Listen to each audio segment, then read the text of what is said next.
Malcolm, before we get into the notices, I believe there are some changes coming up about the way we bring people the Enfield Talking Newspaper. Can we tell our listeners what's happening? Well, sure, Katherin. Philip Dawson, our chairman, has asked us to tell everyone about it. In short, Enfield Talking Newspaper is going digital. So what does that mean? Well, let's think for a moment about how we do things now. You and I are sitting in a room at the Civic Centre in Enfield speaking into microphones. Yep. And at the end of the table is Colin, who's recording the whole thing. Yep. And to do that, he's using a machine that records onto tape cassette, just like the cassettes we send out to our listeners. Halfway through the recording, he turns over the cassette, just like our listeners do when they're listening.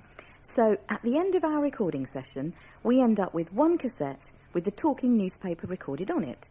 How does it get to our listeners from there? Well, the next thing that happens is this one cassette is taken to Community House in Edmonton, where, on a Friday night, the team use special machines to copy onto other cassettes, enough cassettes for our listeners. They put them into envelopes, and if the Royal Mail does their stuff, the listeners get a tape in the post sometime in the following week, and they listen to the cassette by playing it on their tape machine. So, how is digital different? Well, when you record onto a cassette and copy it, you always get a slight loss in quality. If there's a physical fault on the tape, that will also spoil the recording. And in the end, the recording can only be played on a cassette player. When you record digitally, you make a file like the file stored on computers that can be used to print documents or show pictures. Only in this case, you make a special file that makes sounds. Whenever you make a copy, the file is exactly the same, so there's no loss of quality. Another advantage is that this file can be copied, stored and played on many different devices and distributed in many different ways. It's much more versatile. For example, all BBC studios are now digital. Hardly anyone uses tape anymore. Music is mostly played on digital devices like CD players, iPods, computers and even smartphones. So cassettes are now seen as old-fashioned technology that people don't use anymore. Even when you make a long-distance telephone call, the sound you make is converted into a digital signal and then converted back into sound at the other end. What has this trend to digital meant for the Enfield Talking Newspaper? Well, a number of listeners have left us because they've gone digital and can no longer play the cassettes that we send out. And we believe that a lot of people who are losing their sight are missing out on what we have to offer because our use of cassettes is putting them off taking up our service. Is this because most people just don't have working cassette players anymore? Well, that's right. And this leads to another problem. The equipment needed to record cassettes and speed copy them is becoming more costly to repair and service. We even have experienced problems buying new cassettes to replace the ones that wear out. Going digital will change the way we record the talking newspaper, and it will change the way we get it to people. What about CDs? Aren't those digital? Many people have CD players. Well, they are digital, but you either have to use CDs once and throw them away, which is expensive in the long run, or you use rewritable ones, which have a limited life and can be complicated to process. Some talking newspapers have used CDs, but we're sure we've found a better solution. OK, so how will listeners continue to get their Enfield Talking Newspaper? Well, before Christmas this year, we're going to stop using tape cassettes altogether. Wow. That will be a bit of a shock for some people. What does this mean for our listeners? Well, we think that most of our listeners will prefer to continue getting something in the post that they can physically touch. So instead of cassettes, we're going to start using memory sticks.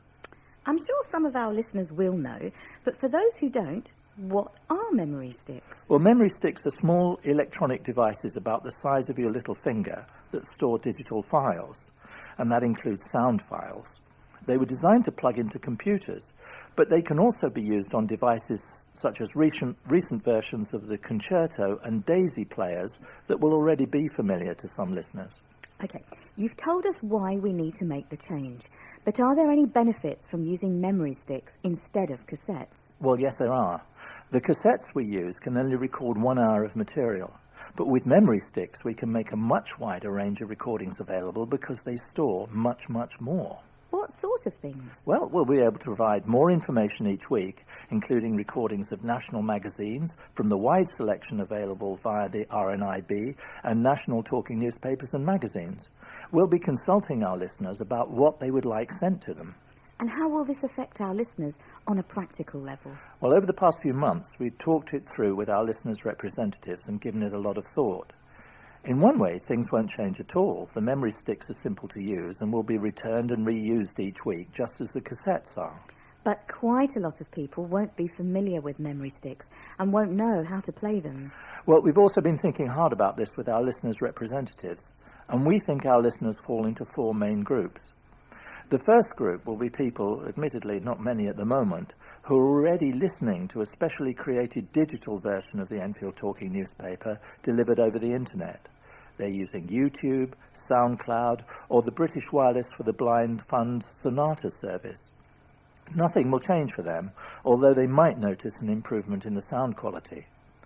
The second group will be listeners who are already receiving digital sound files on memory sticks from other people and be confident in using them. For example, they may have recent versions of concerto or daisy players, or be used to plugging memory sticks into computers and playing sound files. They'll be well able to cope with the change and may even wonder what all the fuss is about. The third group is comprised of listeners who do have devices that can play memory sticks, such as the later versions of concerto or daisy players, but they don't realise they can play them. And even if they know they could play them, they won't be sure how to go about it. And the fourth group is of people who don't have devices that can play memory sticks at all. Really, it's the third and fourth groups that we need to help with the change. The people who have suitable devices to play memory sticks but are not confident about using them, and the people who don't have devices that can play memory sticks at all. That's right, Katherin. What are we going to do for those people? Well, to support our listeners properly, we need to know who would like to receive advice, support and help with equipment. To help us get this information, we need our listeners to respond to us. Why can't we just ring people up and ask them? Surprisingly, we don't have up-to-date telephone numbers for all our listeners. What do we want people to do? Well, from next week, and for a period of 3 weeks, listeners will find a card secured with a rubber band to each cassette they receive. If people already have the facility to play sound files on memory sticks and are confident about using them, they don't need to do anything. They can just throw the card away, and we don't need to bother them. In time, they will just start getting memory sticks, and they'll know what to do. But if they have a device and don't know if it can play memory sticks or are not sure how to use it, we'd like them to send back the card when they return the cassette. Then we'll know that we need to contact them to offer some practical help. And what if they don't have a suitable device at all?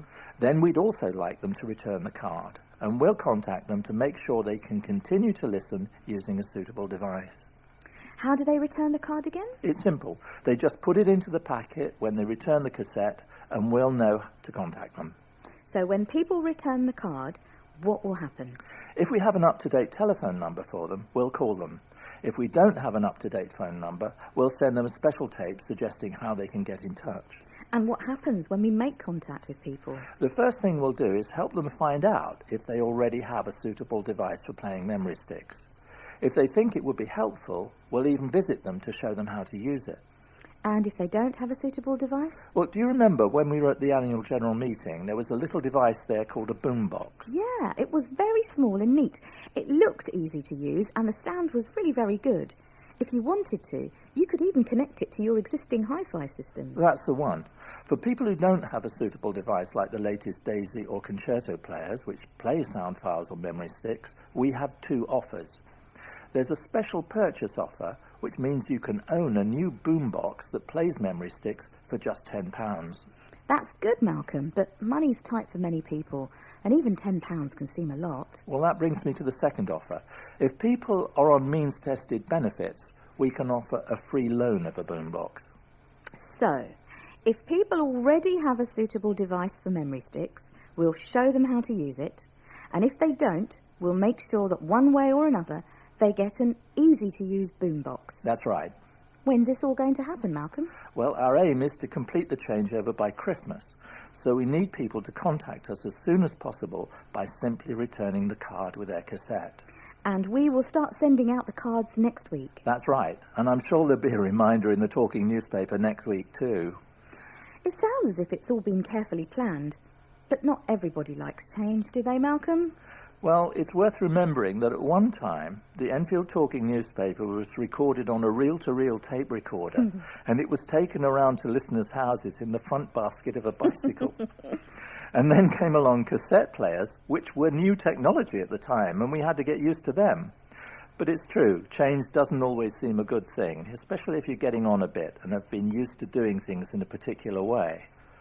But after all the discussion and thought that's gone into it, everyone at the Enfield Talking Newspaper is confident that the use of memory sticks will allow us to improve the service we offer our listeners.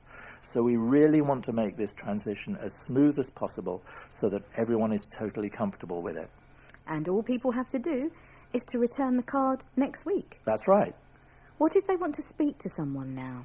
There's no problem, Katherin. They can pick up the phone and speak to Diane, our listeners' representative, or to Philip, our chairman. They'll be happy to listen to what people have to say and help with any concerns. Have you got the numbers handy? Yeah, I'll give them now and also at the end of side 2. Diane de Jersey is on 020-8805-6578. That's 020-8805-6578. Philip Dawson has a mobile number. It's 07843 445 963. That's 07843 445 963.